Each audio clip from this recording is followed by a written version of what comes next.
తన ఆలోచన నిలిచిననియు తన చిత్తమును నెరవేర్చుకున్నవాడనియు ఆయన తెలియజేశారు.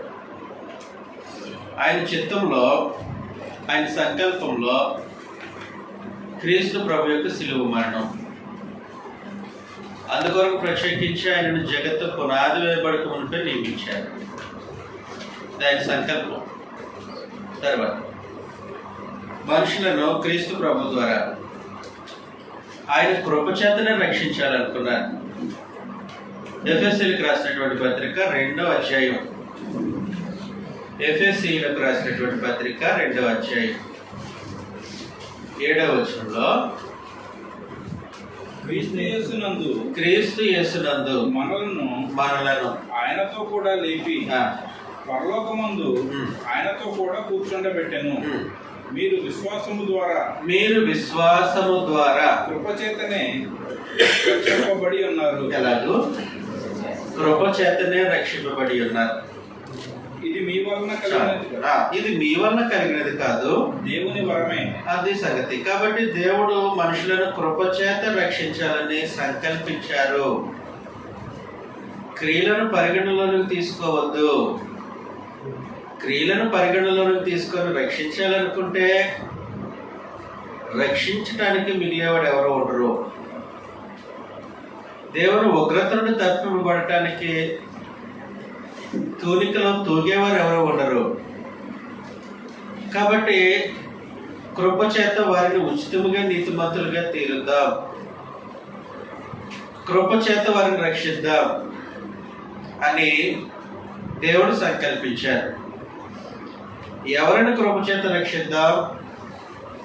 క్రీస్తు యేసునందు విశ్వాసం ఉంచిన వారిని బాప్తిస్మంలో కృపచేత రక్షిద్దాం అని ఆలోచన చేసిన దేవుడు ఒక్కరే. ఆయన తండ్రి అయినటువంటి దేవుడు, మన నిబంధన దేవుడు. తర్వాత ఇంకా ఆయన సంకల్పంలో ఎలాంటి సంగతిని ఉద్దేశించారు? ఎఫెసీలకు రాసినటువంటి పత్రిక 1వ అధ్యాయం 4వ వచనంలో నుండి ఎట్లనగా తన ప్రియునియందు తాను ఉచితముగా మనకు అనుగ్రహించిన తన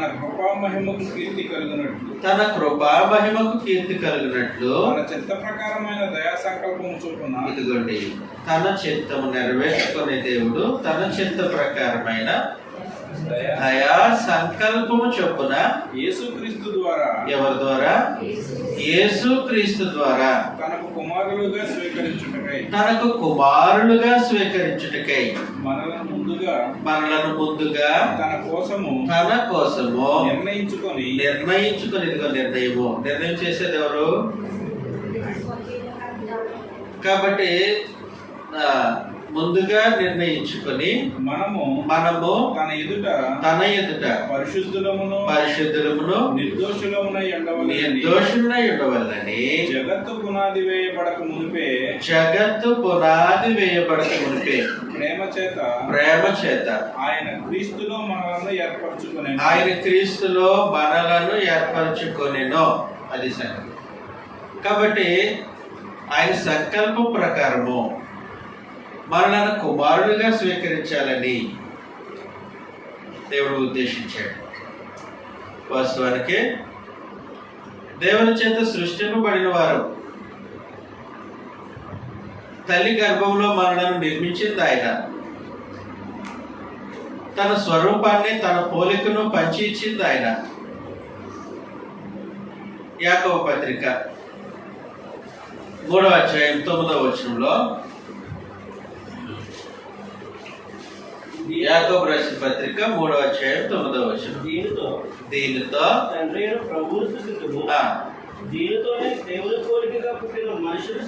దేవుని పోలికగా పుట్ట మనం. దేవుడు తన పోలికలో మనల్ని సృష్టించారు. అయితే ఏం జరిగింది? పోలికను మార్చుకున్నాం, రూపాన్ని మార్చుకున్నాం. రూపాంతరం చెందాం. ఎలాగ రూపాన్ని మార్చుకున్నామనంటే, దేవుడు తన స్వభావాన్ని పోలికను మనతో పనిచేస్తే దానిని విడిచిపెట్టేసి విరోధి యొక్క స్వభావాన్ని పోలికను మనం సంతరించుకున్నాం, ఇష్టపడి సంపాదించుకున్నాం, కావాలని కోరుకున్నాం. మనం మాత్రమే కాదు, ప్రభువైన యేసు శరీరధారిగా జీవించిన దినాల్లో యూదులు కూడా ఇలాంటి పరిస్థితినే కోరుకున్నట్టు గ్రంథం తెలియజేస్తూ ఉంది. కాబట్టి మత్తయి సువార్త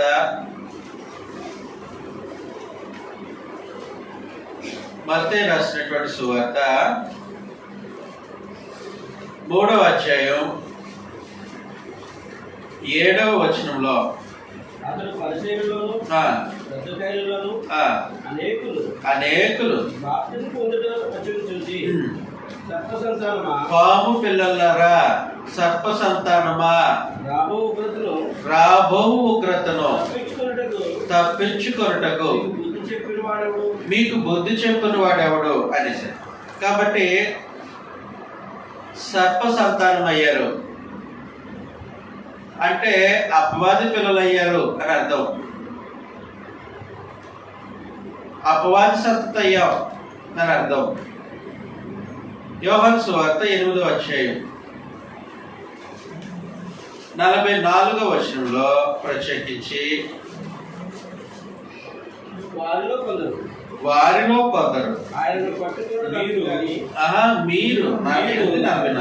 మీరు మీ తండ్రి అపవాది సంబంధులు, మీ తండ్రి దురాశలు నెరవేర్చుచున్నారు అనండి. కాబట్టి మీ తండ్రి అపవాది, అతని దురాశలనే మీరు నెరవేరుస్తూ ఉన్నారు. అంతేకాదు, అతను చేసిన క్రియలే మీరు చేస్తూ ఉన్నారు. 41వ వచనంలో మీరు మీ తండ్రి క్రియలే చేయుచున్నారు. కాబట్టి దేవుని నిబంధన ప్రజలుగా పాత నిబంధనలో పిలువబడిన ఇశ్రాయేలు జనాంగము, అందులో మత పెద్దలు కూడా, పరిసయ్యులు శాస్త్రులు కూడా దేవుని పిల్లలుగా పిలువబడటానికి యోగ్యత లేని పరిస్థితుల్లో క్రియలు చేస్తున్నారు, దురాశను జరిగిస్తూ ఉన్నారు.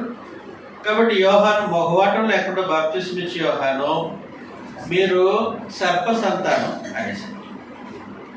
అపోస్తులైన యోహాను, మీరు అపవాది పిల్లలు అనేసి పరిస్థితి అది. కానీ దేవుడు తన సంకల్పంలో మరల వారిని తన కుమారులుగా స్వీకరించాలని, యేసుక్రీస్తు ద్వారా తనకు కుమారులుగా స్వీకరించాలని ఆలోచన చేశారు. ఎంతమంది? యేసుక్రీస్తు ద్వారా తనకు కుమారులుగా స్వీకరించాలని సంకల్పించింది ఎంతమంది? తన ఆలోచన నిలిచిననియో, తన చిత్తంలో నెరవేర్చుకుందుననియో అని చెప్పి తన ఆలోచన ప్రకారము యేసుక్రీస్తు ద్వారా తనకు కుమారులుగా స్వీకరించాలని సంకల్పించింది ఆయన తండ్రి అయిన దేవుడు. సంకల్పించిన తర్వాత ప్రభువైన యేసును మనం ఉదయం మాట్లాడుకున్నాడు. శరీరధారిగా భూమి మీదకి పంపి ఆయన శిలువ రక్తం చేత మనుషులను విమోచించి వారిని ఆయన మృతుల్లో నుండి లేపి, శరీరధారిగా ఆయనను భూమి మీదకి పంపించి ఆయనను శిలువకు అప్పగించి సమాధి చేయబడి పునరుత్థానం లేచిన తర్వాత ఆయనకు సర్వాధికారం ఇచ్చిన తర్వాత ఆయన చెప్పినటువంటి సంగతి మత్తయి సువార్త 28వ అధ్యాయం 18వ వచనంలో, మత్తయి సువార్త యేసు వారి యొద్దకు వచ్చి వెళ్ళే ముందు యేసు ప్రభు వారి దగ్గరికి వచ్చి పరలోకమందును భూమి మీదను నాకు సర్వాధికారం ఇవ్వబడి ఉన్నది. కాబట్టి మీరు వెళ్ళి సమస్త జనులను శిష్యులుగా చేయండి, తండ్రి యొక్కయు శిష్యులుగా చేయండి అని అన్నాడు. అంటే మార్క్స్ సువార్త 16:15 ప్రకారము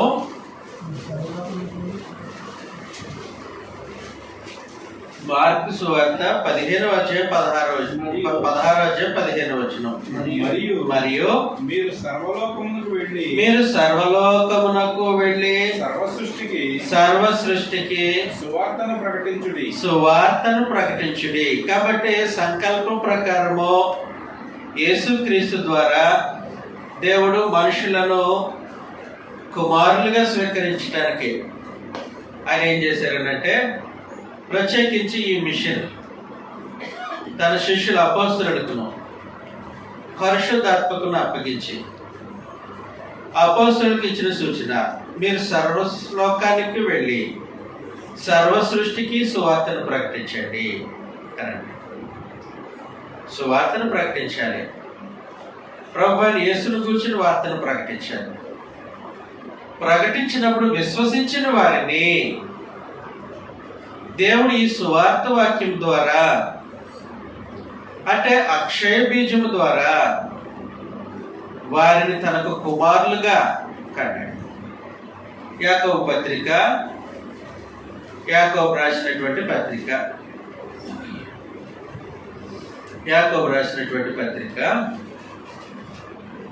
1వ అధ్యాయం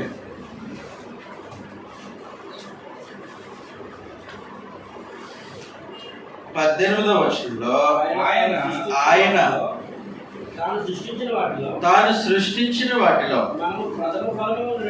మనము ప్రథమ ఫలముగా ఉండునట్లు సత్యవాక్యం వలన మనలను ఎలాగా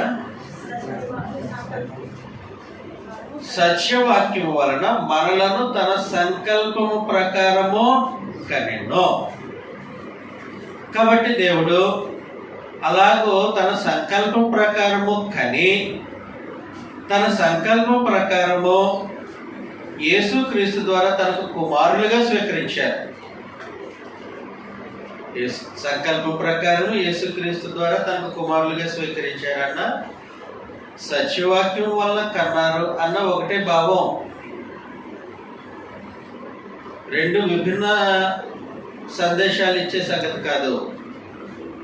కాబట్టి సంకల్పము అది దేవుని యొక్క సొంతము. సంకల్పించింది దేవుడు. ఏం సంకల్పించారనంటే మనలను సత్యవాక్యం ద్వారా కనాలి అని సంకల్పించారు. అంటే యేసుక్రీస్తు ద్వారా తనకు మనలను కుమారులుగా స్వీకరించాలి అని సంకల్పించారు. సంకల్పించింది ఎవరు?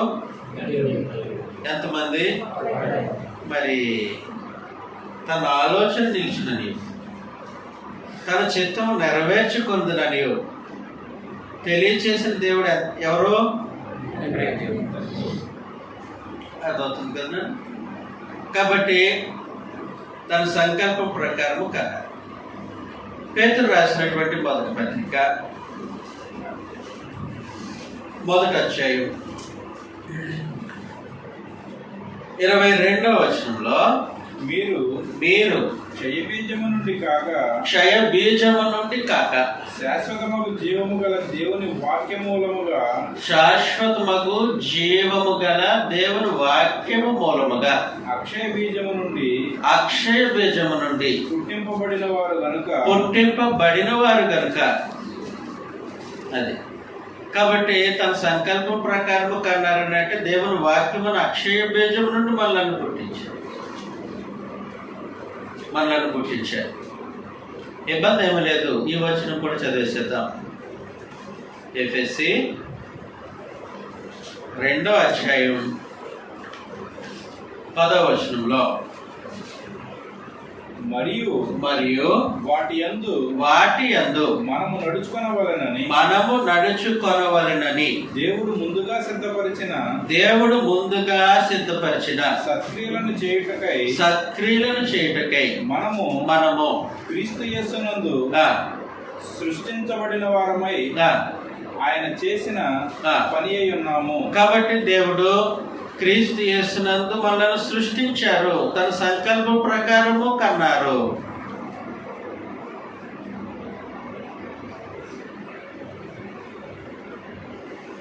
సత్యవాక్యం ద్వారా కన్నారు. అలాగ ఉద్దేశించింది అక్కడ తాపేయలేదు. సరే, మమ్మల్ని కన్నావు, కరెక్టే. ప్రయోజనం ఏంటి? కుమారులుగా స్వీకరించావు, కరెక్టే. కుమారులకు కలిగే దీవెన ఏంటి? అసలు ఆ పదమే అద్భుతమైనది. దేవునికి కుమారులుగా స్వీకరించడం అనేది, దేవునికి కుమారులుగా మనలను ఆయన స్వీకరించడము అనేది మనుషుల యొక్క అభిప్రాయం ఎలాగున్నా దేవుడు తన అభిప్రాయాన్ని గ్రంథంలో తెలియచేశారు. ఏం తెలియచేశారనంటే చదివేసేద్దాం. రోమీయులకు రాసినటువంటి పత్రిక 8వ అధ్యాయం 16వ వచనంలో మనము దేవుని పిల్లలమని ఆత్మ తానే మన ఆత్మతో కూడా సాక్ష్యం ఇచ్చుచున్నాడు. మనము పిల్లలమైతే వారసులము అని సంగతి. పిల్లలు అని దేవుడు యేసుక్రీస్తు ప్రభువారి ద్వారా తనకు కుమారులుగా మనల్ని స్వీకరించాడనంటే తన స్వాస్యానికి వారసులుగా స్వీకరించాడు. ఆయన స్వాస్యానికి వారసులుగా స్వీకరించాడు.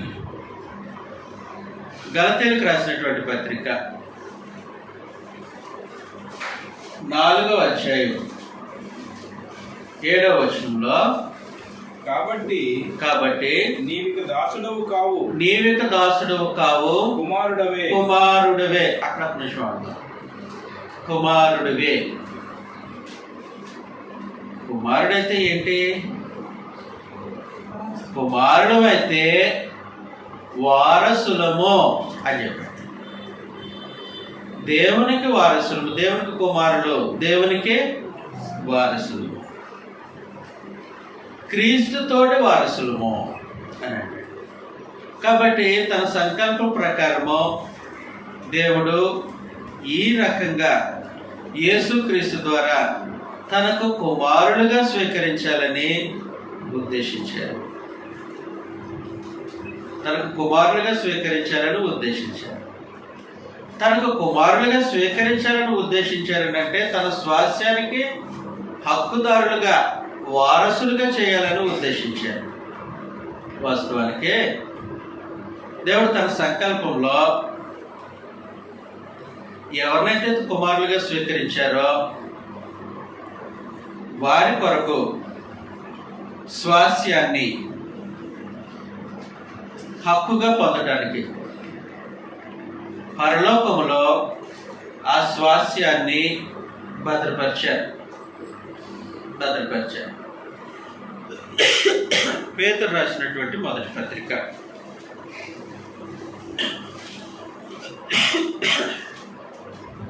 1వ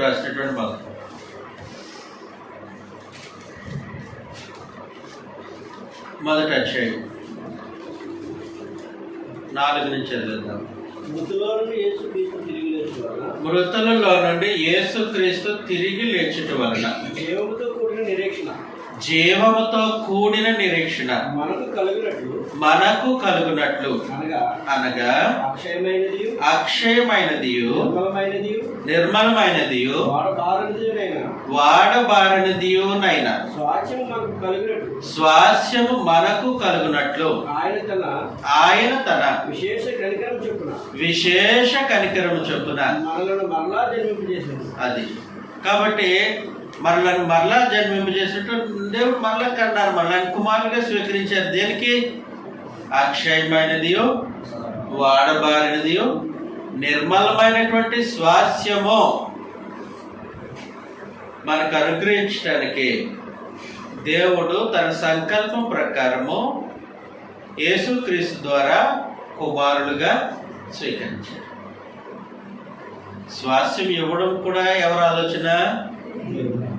యేసుక్రీస్తు ద్వారా స్వాస్యం ఇవ్వాలనేది ఎవరి ఆలోచన? ఎఫెసీ పత్రిక 1వ అధ్యాయం 12వ వచనంలో, మరియు క్రీస్తునందు ముందుగా నిరీక్షించిన మనము తన మహిమకు కీర్తి కలుగు చేయవలనని దేవుడు తన సొంతమైన చిత్త ప్రకారమైన సంకల్పమును బట్టి మనలను ముందుగా నిర్ణయించి యేసుక్రీస్తునందు మనలను ఆయన స్వాస్యముగా ఏర్పాటు చేసుకున్నారు సంకల్పం ప్రకారము. అలాగే మనకు కూడా ఒక స్వాస్యాన్ని ఏర్పాటు చేశారు. కాబట్టి జాగ్రత్తగా ఆలోచించాల్సిన సంగతి, దేవుడు సంకల్పించారు, తన ఆలోచనను స్థిరపరుస్తున్నారు, తన చిత్తాన్ని జరిగిస్తూ ఉన్నారు. అలాగ ఆలోచించి దానిని స్థిరపరిచి తన చిత్తాన్ని జరిగించేది ఒక్కడే, ఆయన పరలోకపు దేవుడు, ఆయన నిబంధన దేవుడు, ఆయన తండ్రి అయినటువంటి దేవుడు. కాబట్టి ఒక్కడే దేవుడు, దేవుడు ఒక్కడే. యెషయా గ్రంథంలో 4-5 సార్లు అనేసరి మాట. ఆయన ప్రతిసారి ఈ కారణం, నా ఆలోచన నిలిచిన, నా చిత్తం నెరవేర్చుకున్నవాడు నేను, నన్ను పోలినవాడు ఎవడు లేడు, నేను ఒక్కడే, నేను తప్ప వేరొక దేవుడు లేడు అని తెలియజేశాను. కాబట్టి సంగతి ఆలోచన చేయాల్సిన అవసరం లేదు. పరలోకమందున్న దేవుడు తన చిత్తములో తన నిర్ణయంలో జరిగించిన మరి ఒక సంగతి ఉంది. ఆయన ఆలోచించిన సంగతి అదేంటంటే, ఇందాక స్వాస్యము మనకు ఏర్పాటు చేశారు కదా, కుమారులుగా స్వీకరించారు కదా. కుమారులుగా స్వీకరించారని అంటే పరలోకాల్లో మనలను పౌరులుగా చేయడానికి ఉద్దేశించాడని అర్థం. గతంలో విన్నది ఒకసారి రాసేసుకోండి, ఎందుకని మంచిది. ఫిలిప్పీలకు రాసినటువంటి పత్రిక 3వ అధ్యాయం 20వ వచనం. ఫిలిప్పీ 3:20. మన పౌరస్థితి పరలోకమందు ఉన్నది అని సార్. కాబట్టి తన కుమారులుగా స్వీకరించి స్వాస్థ్యం ఇచ్చాడనంటే దేవుడు తన చిత్తంలో తన ఆలోచనలో పౌరస్థితి మార్చేశారు, సిటిజన్షిప్ మార్చేశారు. మన పౌరస్థితి పరలోకంలో ఉన్నది అని అన్నాడు. మన పౌరస్థితి పరలోకంలో ఉన్నది. కాబట్టి ఇలాంటి నిర్ణయం తీసుకున్నది దేవుడు, ఇలాంటి నిర్ణయం తీసుకున్నది దేవుడు.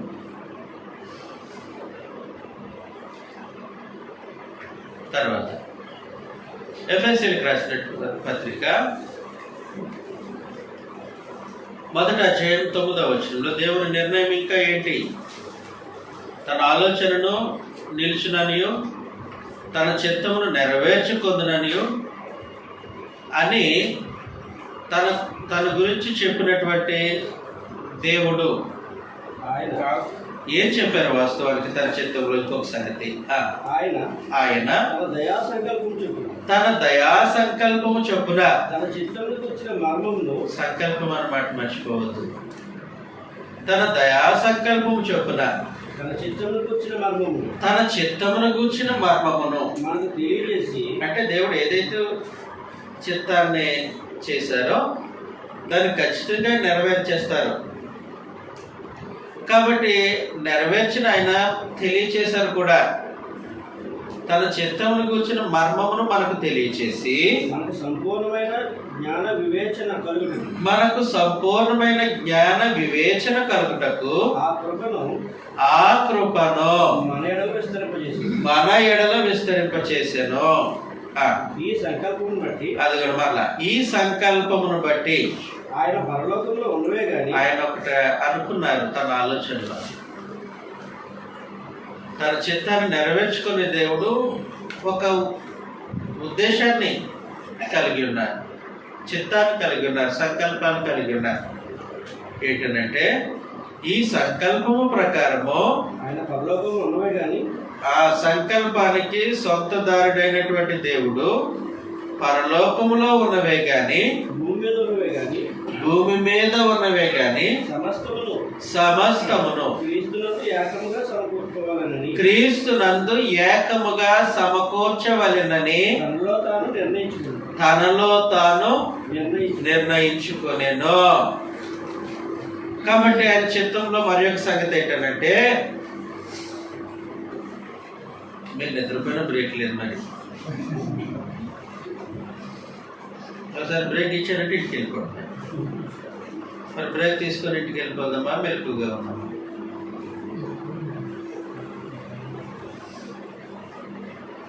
చాయిస్ మీదే. బ్రేక్ లేకుండా చెప్పమన్నారు అంటే నువ్వు బ్రేక్ ఇస్తే మేము వెళ్ళిపోతాం అన్న సార్.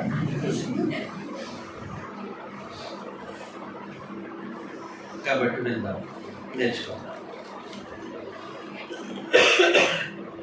ఆయన తన సంకల్ప ప్రకారము ఏం చేయాలని ఉద్దేశించారనంటే, పరలోకములో ఉన్నవి భూమి మీద ఉన్నవి సమస్తమును క్రీస్తునందు ఏకముగా సమకూర్చవలెనని తనలో తాను నిర్ణయించుకున్న తర్వాత ఆయన నెరవేర్చకుండా ఉంటారా? ఆలోచన చేసిన తర్వాత దాన్ని స్థిరపరచకుండా ఉంటారా? కాబట్టి జాగ్రత్తగా ఆలోచన చేస్తారు. పరలోకంలో ఉన్నవి భూమి మీద ఉన్నవి క్రీస్తునందు ఏకము చేయవాలని తన సంకల్పం ప్రకారం నిర్ణయం చేసుకున్నారు. అలాగే నిర్ణయించుకోగలిగినది దేవుడు ఒక్కడే. ఆనాడు ఇశ్రాయేలుతో నిబంధన చేసిన దేవుడు ఆయన, నేడు మనతో క్రొత్త నిబంధన చేసిన దేవుడు ఆయన నిర్ణయించుకున్నారు. కాబట్టి నిర్ణయించిన దానిని నెరవేర్చే తండ్రి ఏం చేశారనంటే, పరలోకంలో ఉన్నవి భూమి మీద ఉన్నవి యేసు ప్రభునందు, ఎవరి యందు? యేసు ప్రభునందు. క్రీస్తునందనంటే మనకు బాగా పదమంది. క్రీస్తునందనంటే ఆయన శరీరమును సంఘమందు, ఆయన ఏలుబడి అందు, ఆయన అధికారం అందు, పరలోకంలో ఉన్నవి భూమి మీద ఉన్నవి ఏకముగా సమకూర్చవాలని ఉద్దేశించాడు. కాబట్టి పరలోకము భూమి ఏకంగా సమకూర్చాలి, పరలోకంలో ఉన్నవి భూమి మీద ఉన్నవి ఏకంగా సమకూర్చాలి అనుకున్నారు. కొలసీలకు రాసినటువంటి పత్రిక 1వ అధ్యాయం 19వ వచనంలో ఆయన యందు కొలసీ 1:19 ఆయన యందు సర్వ సంపూర్ణత నివసింపవలననియు ఆయన శిలువ రక్తము చేత సంధి చేసి ఆయన ద్వారా సమస్తమును అదిగో భూలోకమందునవైనను పరలోకమందునవైనను వాటన్నిటిని ఆయన ద్వారా తనతో సమాధానపరచుకునవలనని తండ్రికి ఇష్టమైంది అభిష్టమాయను అని అన్నాడు. కాబట్టి అది ఆయన నిర్ణయం. అందువల్ల ఏం చేశారనంటే క్రీస్తు ప్రభు సంఘము ప్రత్యేకించి పరమదేవుడు తన సంకల్పంలో డిజైన్ చేశారు.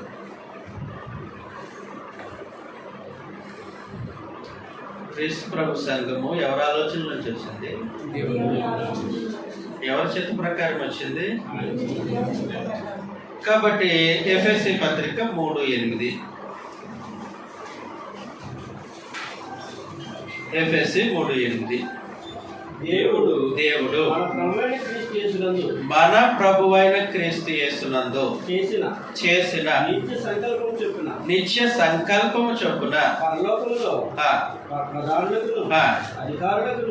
సంఘము ద్వారా. కాబట్టి సంఘము సంకల్పానికి సంబంధించింది, సంఘము దేవుని ఆలోచనకు సంబంధించింది, సంఘము దేవుని చిత్తం బట్టి నెరవేరిన రూపం అది. కాబట్టి ఆయన ఏం చేశారనంటే క్రీస్తునందు ఆయన శరీరమున సంఘమందు ఆయన ఏలుబడి క్రింద పరలోకంలో ఉన్నవి భూమి మీద ఉన్నవి ఏకం చేయాలి అని అనుకున్నారు. పరలోకంలో ఉన్నవి కానీ భూమి మీద ఉన్నవి కానీ క్రీస్తునందు ఏకం చేయాలి అని ఉద్దేశించారు. ఏకం చేయాలని ఉద్దేశించినప్పుడు జీవగ్రంథంలో పేరు లేదు మనకి. పరలోకపు పౌరసత్వం లేదు. మన పౌరస్థితి పరలోకం మంది అన్న స్థితి ఇందాక మనం చదివాం. ఆ స్థితి ఇంకా కలగలే. అప్పుడు మన ఐడెంటిటీ ఏంటంటే మన ఐడెంటిటీ పరలోకం పౌరసత్వం కలగలేదమ్మా. అప్పుడు మన ఐడెంటిటీ ఏంటి?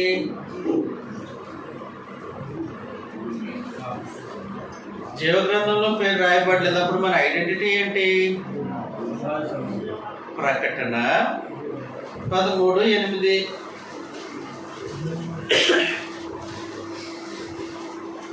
ప్రకటన అదిగో మన ఐడెంటిటీ ఏంటి? అప్పుడు భూనివాసం. అంటే పరలోకంతో సంబంధం లేని మనుషులు.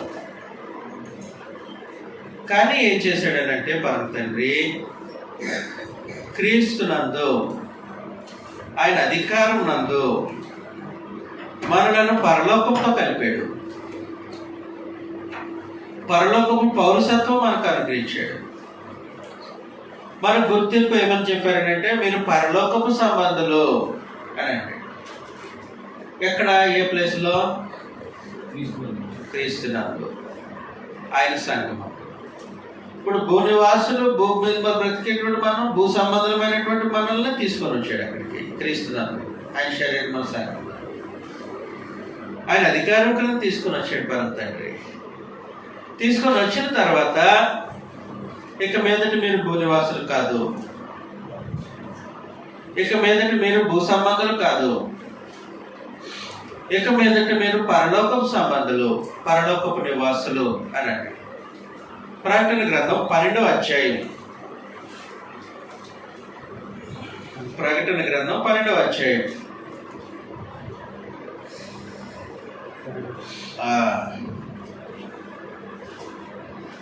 12వ వచనంలో అందుచేత పరలోకమా అదిగో పరలోక నివాసులారా భూమి సముద్రమా మీకు శ్రమ అని క్రీస్తు ప్రభు సంఘం గురించి ప్రత్యేకించి పరలోకమా పరలోకపు నివాసులారా అనండి. సంఘం ఎక్కడుంది? గాజువాక నెహ్రూ నగర్లో ఉన్నారు. వీళ్ళు ఏమని పిలుస్తున్నారు? మరి కలవలేదు? కలవలేదా? భూమి మీద ఉన్న మనుషులు పరలోకంతో జత చేయబడలేదా? చేయబడి. అలాగే నిర్ణయం తీసుకున్నది దేవుడు. పరలోకంలో ఉన్నవి భూమి మీద ఉన్నవి క్రీస్తునందు ఏకం చేయాలి. కాబట్టి మట్టి దేహాల్లో భూమి మీద బ్రతికేటువంటి మనల్ని పరలోకంతో జత చేయాలి అని నిర్ణయం తీసుకున్నారు పరమ తండ్రి. ఏ ప్రాంతంలో జత చేయాలి? సంఘంలో. ఆయన అధికారం క్రింద ఉన్నటువంటి వారిని పరలోకముతో జత చేయాలి అని ఉద్దేశించారు. కాబట్టి మన పౌరస్థితి మార్చేశారు, మన గుర్తింపు మారిపోయింది, మనం నిలిచిన స్థలం కూడా మార్చేశారు. మన పౌరస్థితి పరలోకంలో ఉంది, మన గుర్తింపు పరలోకము, పరలోక నివాసులారా. మనం నిలిచిన స్థలము ఎఫెసీ పత్రిక 2వ అధ్యాయం 7వ వచనంలో, ఎఫెసీ పత్రిక 2వ అధ్యాయం 7వ వచనం, క్రీస్తు యేసునందు మనలను ఆయనతో కూడా లేపి ఎక్కడ? పరలోకమందు ఆయనతో కూడా కూర్చుండబెట్టెను. కాబట్టి మన స్థితి మొత్తము, మన పౌరస్థితి, మన గుర్తింపు, మనం నిలిచిన స్థలం సంపూర్ణంగా పరమదేవుడు మార్చేశారు. ఏం చేశారంటే పరలోకంతో కలిపారు. పరలోకంతో కలిపారు. అంతటితో ఆగలేదు. ఆయన ఏం చేశారనంటే ప్రత్యేకించి పరలోకపు నివాసులతో మనలను జత చేశారు. అందుకోసం ఏం జరిగింది? పరలోకంలో నివసించే ప్రభువైన యేసు వాస్తవం, దేవుని యొద్ద దేవుడైనటువంటి ప్రభువైన యేసు, ఆయన విశ్వాసము ద్వారా మనలో నివసించేటట్లు ఏర్పాటు చేశారు. కాబట్టి ఎఫెసీలకు రాసినటువంటి పత్రిక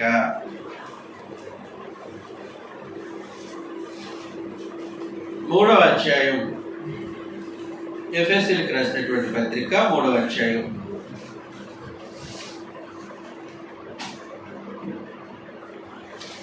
15వ వచనం, 18, 15 కలిసి ఉంటాయండి. మీరు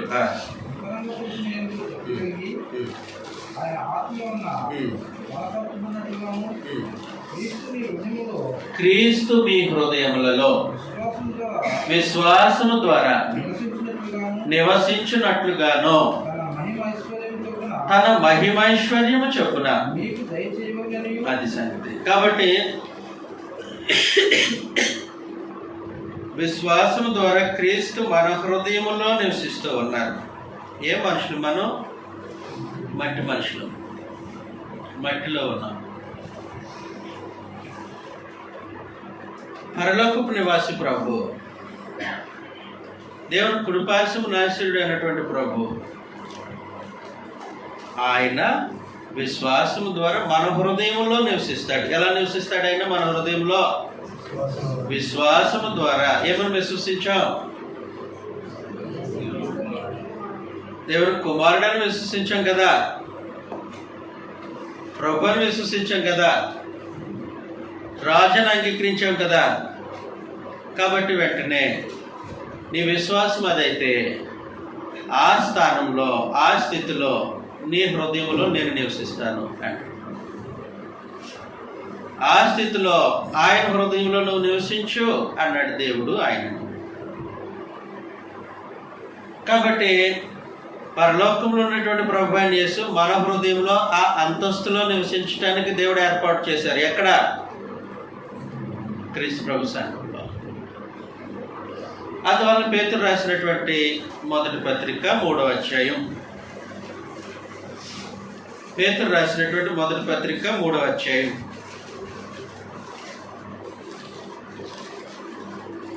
15వ వచనంలో నుండి, నిర్మలమైన మనస్సాక్షి కలిగిన వారే మీలో ఉన్న నిరీక్షణను గూర్చి మిమ్మల్ని హేతు అడుగు ప్రతి వానికిని సాత్వికముతో భయముతోను సమాధానము చెప్పుటకు ఎల్లప్పుడూ సిద్ధముగా ఉండి హృదయములు ఎన్నున్నాన్ని తీసి బయటపడాయి. హృదయంలో ఏమేమి సంగతులు ఉన్నాయి అన్నీ తీసి బయటపడాయి. మరి ఏం చేయాలి? మీ హృదయములు యందు క్రీస్తును విశ్వసించావు కదా, క్రీస్తుని ప్రభువుగా దేవుని కుమారుడిగా విశ్వసించావు కదా. మీ హృదయములందు క్రీస్తును ప్రభువుగా ప్రతిష్ఠిస్తే ఎవరు నివసిస్తారు అక్కడ? మరి ఇప్పుడు కలవలేదా? ఏకం చేయబడలేదా? అలాగ నిర్ణయం తీసుకున్నది దేవుడు, ఆలోచించింది దేవుడు, దానిని నెరవేర్చుతున్నది దేవుడు. ఎంతమంది?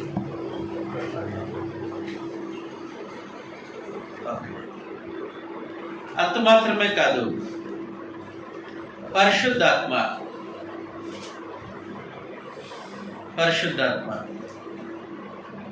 ఇబ్బంది ఏమీ లేదు. ఆయనకు దేవుని ఆత్మని, యెహోవా ఆత్మని కూడా గ్రంథము ప్రస్తావించింది. చదువుతాం ఒకసారి. ప్రభువైన యేసు బాప్తిస్మం పొందినప్పుడు మత్తయి సువార్తలో 4వ అధ్యాయము, మత్తయి సువార్త 4వ అధ్యాయం చెప్పేసండి. వచ్చిన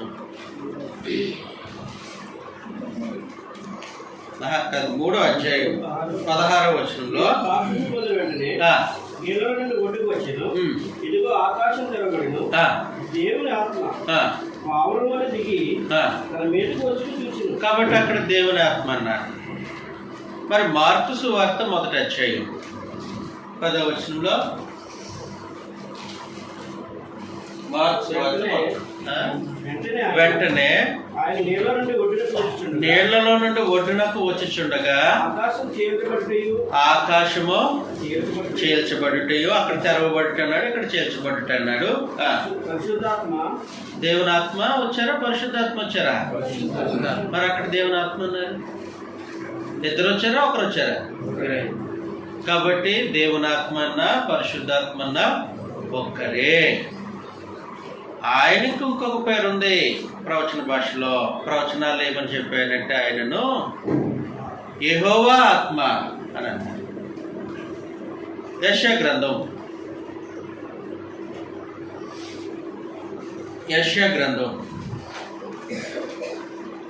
61వ అధ్యాయం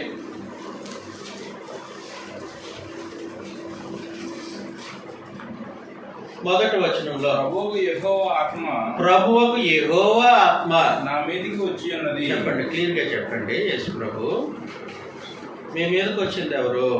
దేవుని ఆత్మ, పరిశుద్ధాత్మ. యెషయా చెప్పినట్టు యెహోవా ఆత్మ ఎవరు వచ్చారు? అప్పుడు వెంటనే బుద్ధి లేనడా 3:1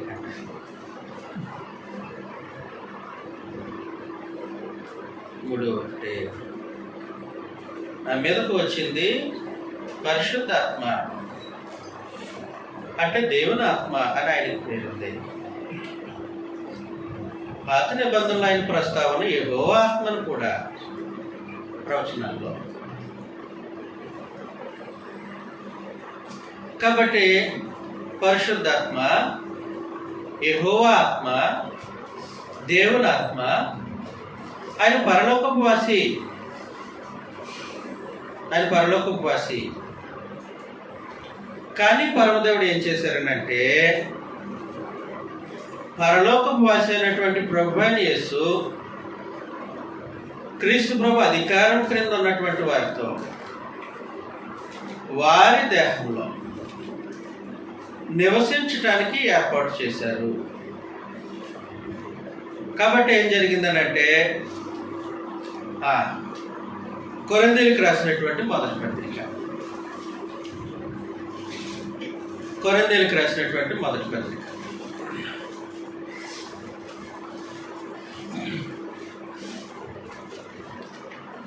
6వ అధ్యాయం 19వ వచనంలో, మీ దేహము దేవుని వలన మీకు అనుగ్రహింపబడి మీలోనున్న పరిశుద్ధాత్మకు ఆలయమై ఉన్నదని మీరెరుగరా?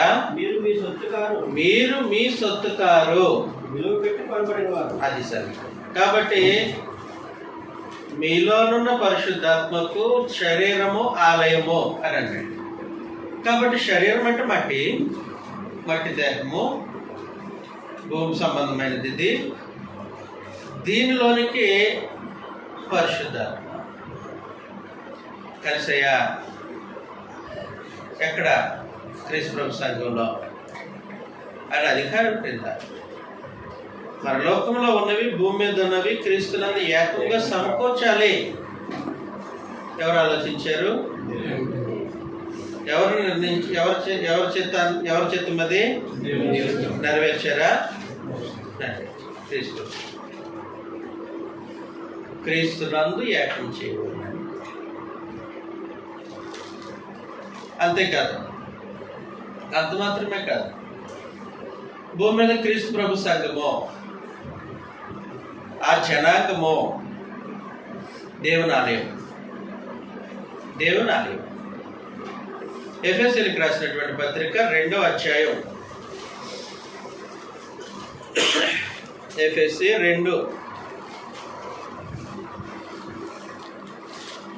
వచనంలో నుండి క్రీస్తు యేసే ముఖ్యమైన మూలరాయి ఉండగా అపోస్తులను ప్రవక్తలను వేసిన పునాది మీద మీరు కట్టబడి ఉన్నారు. ప్రతి కట్టడమును ఆయనలో చక్కగా అమర్చబడి ప్రభువునందు క్రీస్తునందు పరిశుద్ధమైన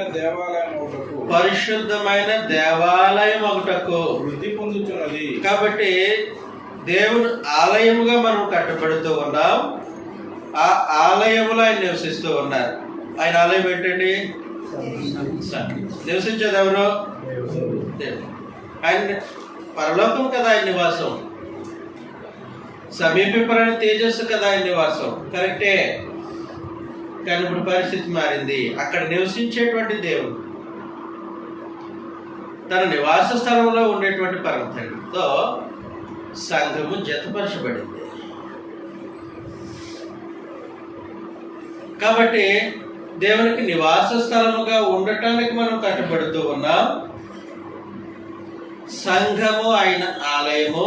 ఏం డౌట? 1 కొరింథీ పత్రిక 3వ అధ్యాయం 16వ వచనంలో దేవుని ఆలయమే ఉన్నారని అది సంగతే. మీరు క్రీస్తు యేసునందు పరిశుద్ధపరచబడిన వారే, పరిశుద్ధులుగా ఉండటానికి పిలువబడినటువంటి సంఘము ఏమై ఉన్నారు? ఎవరు నివసిస్తారు? ఆయన నివాసం ఏంటి? పరలోకం. ఆయన పరలోకపు నివాసి. ఆయన తన నివాస స్థలంలో దేని కోరుకున్నారు? ఇప్పుడు క్రీస్తు ప్రభు అధికారం క్రింద ఉన్నటువంటి మనుషులను, క్రీస్తు ప్రభు సంఘాన్ని కోరుకున్నారు. కనబడలేదా? కాబట్టి దేవుని యొక్క చిత్తము, దేవుని యొక్క ఆలోచనలో క్రీస్తు నందు ఆయన అధికారం క్రింద మనుషులు పరలోకం నుంచి జన్మించారు. ఎవరు నిర్ణయించారు ఇది?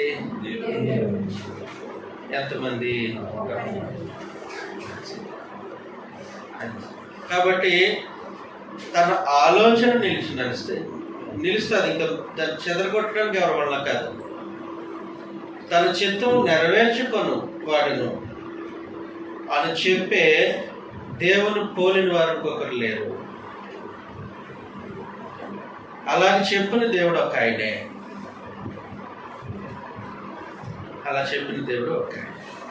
కాబట్టి ఆయన సంకల్పంలో ఏ సంగతులు ఉద్దేశించాడు మనం వరుస క్రమంలో ఉదయకాలం నుంచి చదువుతున్నాం. ఒకరు చెప్పేసేయండి ఆయన సంకల్పంలో ఏమేమి ఉన్నాయో. మొదటిది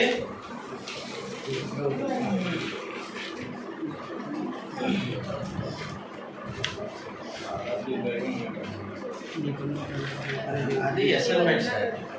ఆయన సంకల్పంలో దేవుడు ఏమేమి కార్యక్రమాలు ఉద్దేశించారు? క్రీస్తు ప్రభు యొక్క బలి, కృపచేత రక్షించాలని, కుమారులుగా స్వీకరించాలని,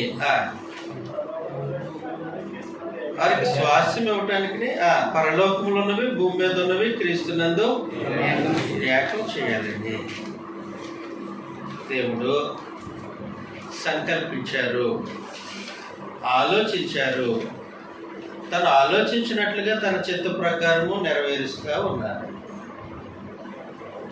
అర్థమవుతుంది కదా? తన ఆలోచన ప్రకారం, తన చిత్త ప్రకారం నెరవేరుస్తూనే ఉన్నారు. లాస్ట్గా ఒకటి చూసేసి ముగించేసుకుందాం. మరలా ఎఫెసీలకు రాసినటువంటి పత్రిక 3వ అధ్యాయం 8వ వచనం. దేవుడు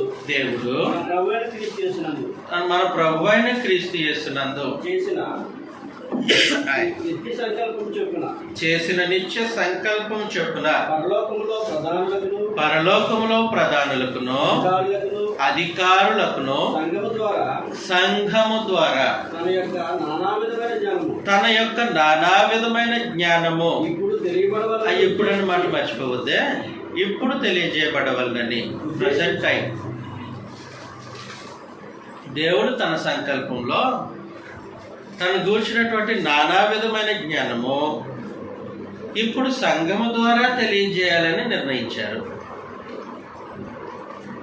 అప్పుడు కాదు, ఇప్పుడు. అప్పుడు అన్నది గతం, ఇప్పుడు మాత్రం ఇది న్యూ అమెండ్మెంట్, కొత్తగా వచ్చినటువంటిది. మరి అప్పుడేంటి? ఆదాము కాలంలో దగ్గర నుండి చూసుకుంటే సృష్టి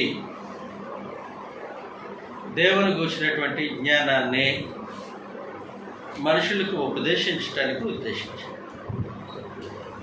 కాబట్టి ఏం జరిగిందనంటే, రోమీలకు రాసినటువంటి పత్రిక 1వ అధ్యాయం, రోమీలకు రాసినటువంటి పత్రిక 1వ అధ్యాయం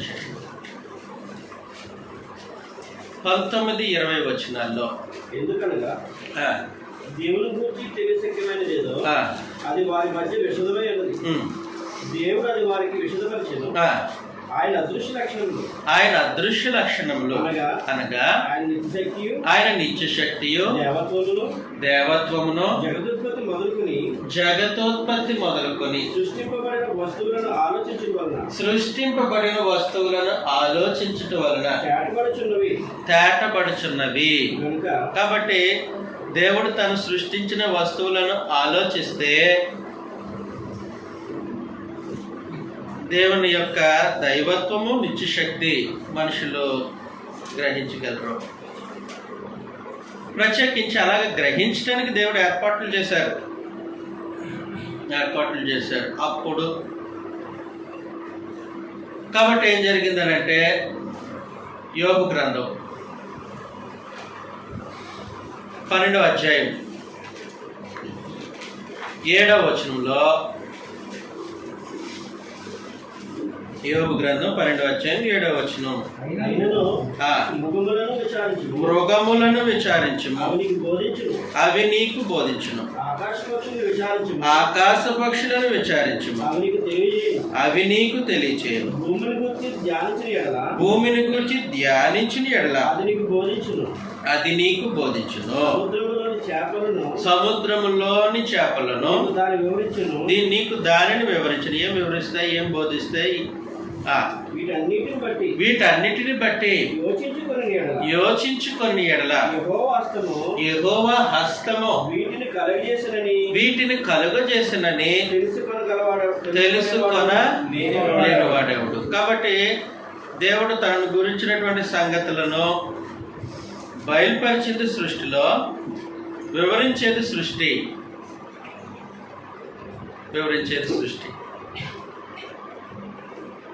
కీర్తనల గ్రంథం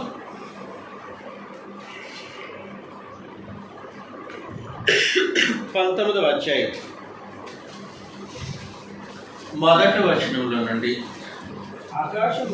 ఆకాశములు దేవుని మహిమను వివరించుచున్నవి, అంతరిక్షము ఆయన చేతి పనులు ప్రచురపరచుచున్నది. ఆయన చేతి పనులు ప్రచురపరచుచున్నది. పగటికి పగలు బోధ చేయుచున్నది. పగటికి పగలు బోధ చేయుచున్నది. రాత్రికి రాత్రి జ్ఞానం తెలుపుచున్నది. కాబట్టి దేవుని మహిమను వివరిస్తూ ఉన్నాయి. ఆయన చేసినటువంటి సృష్టి, ఆయన నిత్య శక్తిని, దైవత్వాన్ని ప్రచురం చేస్తూ ఉన్నాయి. ఆయన చేసినటువంటి సృష్టి. ఆయన మనుషులు సృష్టికర్తకు ప్రతిగా సృష్టమును పూజించి సేవించారు. కాబట్టి పరమదేవుడు ప్రత్యేకించి మనుషులు క్రీస్తు దేవుని గురించినటువంటి సంగతులు సంపూర్ణంగా గ్రహించటానికై, మనుషులు దేవుని ఎరిగిన వారిగా ఉండటానికి ప్రభు అయిన యేసుక్రీస్తు ద్వారా తన్ను తాను బయలుపరుచుకున్నారు. ప్రభు ద్వారా దేవుడు తన్ను తాను బయలుపరుచుకున్నారు. యోహాను సువార్త 1వ అధ్యాయం 18వ వచనంలో, యోహాను సువార్త 1వ అధ్యాయం 18వ వచనం, ఎవడునో ఎప్పుడైనను దేవుని చూడలేదు, తండ్రి రొమ్మున ఉన్న అద్వితీయ కుమారుడే ఆయనను బయలుపరిచింది. కాబట్టి ప్రభు అయిన యేసు శరీరాన్ని ధరించుకొని భూమి మీదకి వచ్చినప్పుడు దేవుని బయలుపరిచారు.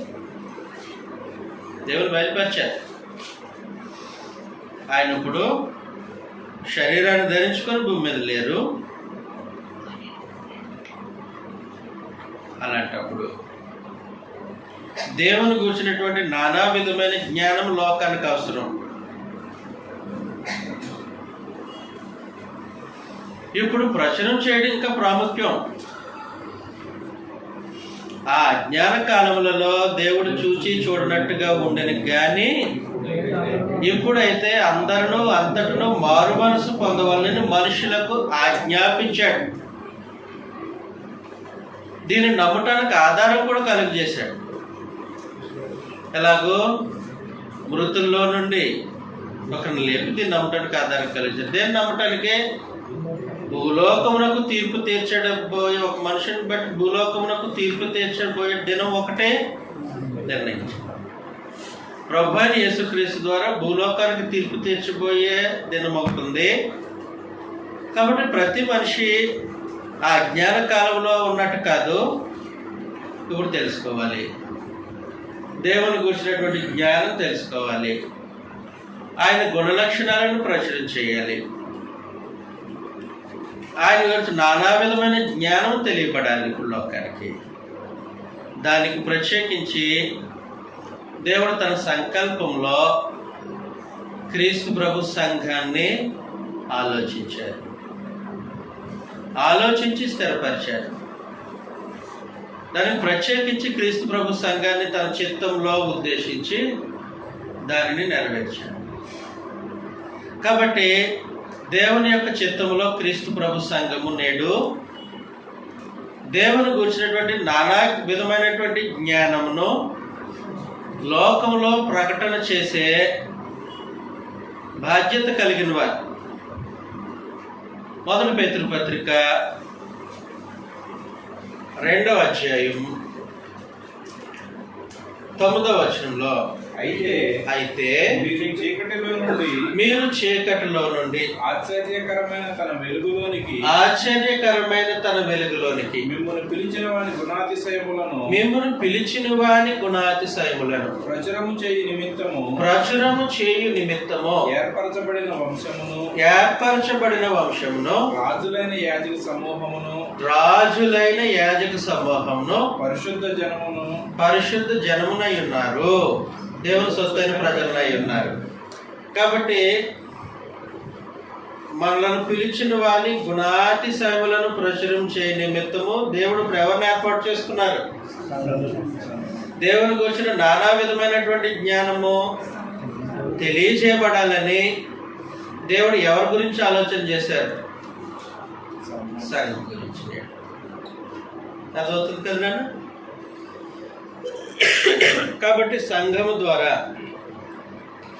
దేవుని జ్ఞానము ప్రచురము చేయబడడం అనేది దేవుని యొక్క సంకల్పము. దేవుని యొక్క సంకల్పము, దేవుని యొక్క ఉద్దేశం. అలాగే దేవుని యొక్క నానా విధమైనటువంటి జ్ఞానము, ప్రత్యేకించి సువార్తను ప్రకటన చేసే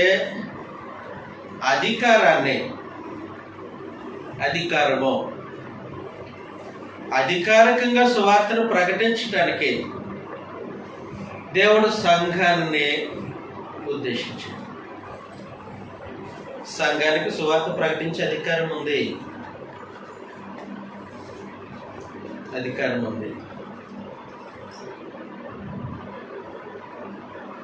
ప్రకటన 11వ అధ్యాయం.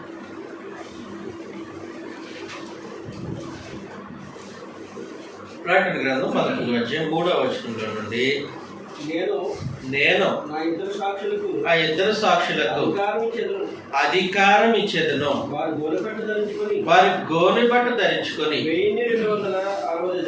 1260 దినములు ప్రవచింతురు. అదిగోండి, ప్రవచిస్తారు అంటే ప్రకటిస్తారు. ఏం ప్రకటిస్తారు? సువార్తను ప్రకటిస్తారు. దేవుని గురించిన జ్ఞానాన్ని ప్రకటన చేస్తారు. ఎలా ప్రకటన చేస్తారు? ఎలాగా? అధికారం. కాబట్టి సంఘము ద్వారా తన యొక్క నానా విధమైన జ్ఞానము ఇప్పుడు తెలియజేయబడవాలని ఉద్దేశించాడు పర్వతాన్ని. ఇద్దరు సాక్షులు అంటే సంఘమే, వేరే ఏం కాదు. సాక్షులు. యెషయా గ్రంథం 44వ అధ్యాయం.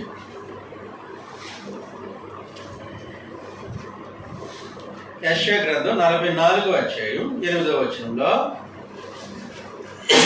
మీరు వెరపడి భయపడుకుని పూర్వకాలంలో నేను మీకు ఆ సంగతి వినిపించి తెలియజేయలేదా? మీరే నాకు సాక్షులు. ఎవరు సాక్షులు? అక్కడ ఎవరు సాక్షులు? మీరే నాకు సాక్షులని ఇశ్రాయేలుతో మాట్లాడుతూ ఉన్నాడు. కాబట్టి ఇశ్రాయేలు జనాంగం దేవునికి సాక్షులు. పాత నిబంధనలో 43వ అధ్యాయం 12వ వచనం. ప్రకటించేవాడును నేనే, రక్షించిన వాడును నేనే, దాన్ని గ్రహింపు చేసిన వాడు నేనే. ఏ అన్య దేవతయు మీలో లేదు. నేను దేవుడను, మీరే నాకు సాక్షి. కాబట్టి ఆయనకి సాక్షులు ఎవరు? పాత నిబంధనలో. మరి ఇప్పుడు అపోస్తలులు లేరు. సంఘము. ఆయనకి సాక్షులు ఎవరు ఇప్పుడు? అంటే సాక్షులు అని అంటే సువార్తను ప్రకటించేవారు భావం. యేసు ప్రభుకు సాక్షులు అనట్లేదు నేను. ఆయన మరణానికి, సమాధికి, పునరుత్థానానికి సాక్షులు వారు వేరే, వాళ్ళ అపోస్తలులు. దేవుని గుణాతిశయానికి సాక్షులు ఎవరు? దేవుని గుణాతిశయములను ప్రచురం చేసేది ఎవరు? అయిపోయింది మొత్తం ఉదయం నుంచి. కాబట్టి సంఘమునకు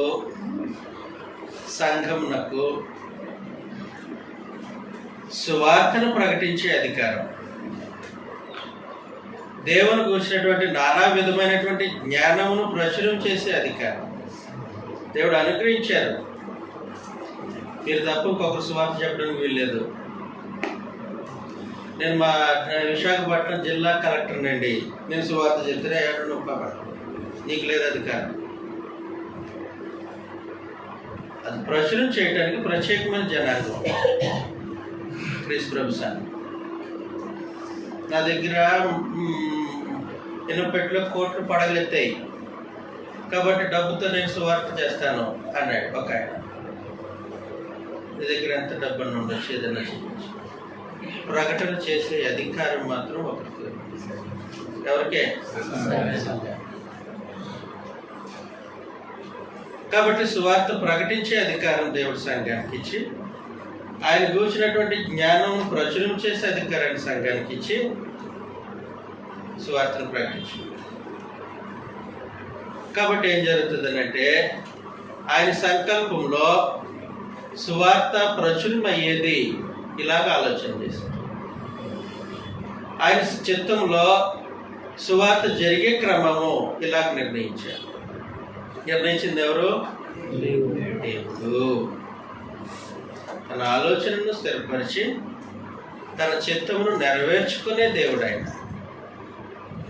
ఆయన క్రీస్తు యేసునందు స్థిరమైన శాశ్వతమైన సంకల్పాన్ని చేశారు.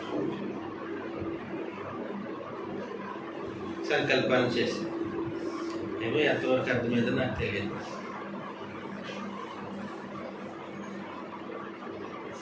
మళ్ళీ ఒకసారి చదవండి, ఒకసారి పరిశీలించండి. దైవత్వము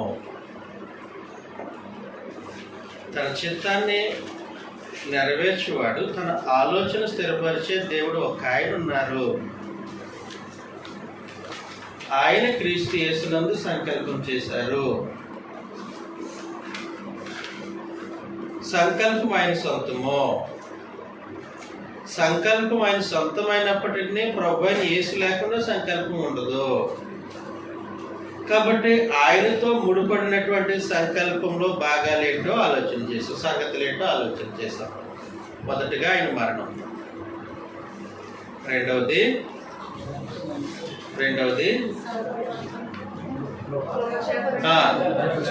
ఆయన యందు విశ్వాసం ఉంచిన వారిని కృప చేత రక్షించడం, మూడవది ఆయన ద్వారా కుమారులుగా స్వీకరించడం, ఆయన ద్వారా పరలోకంలో ఉన్నవి భూమి మీద ఉన్నవి ఏకం చేయడం, ఆయన ద్వారా ఆయన శరీరం అని సంఘం ద్వారా ఉద్దేశించిన దేవుడు ఎవరిని బట్టి ఉద్దేశించారనంటే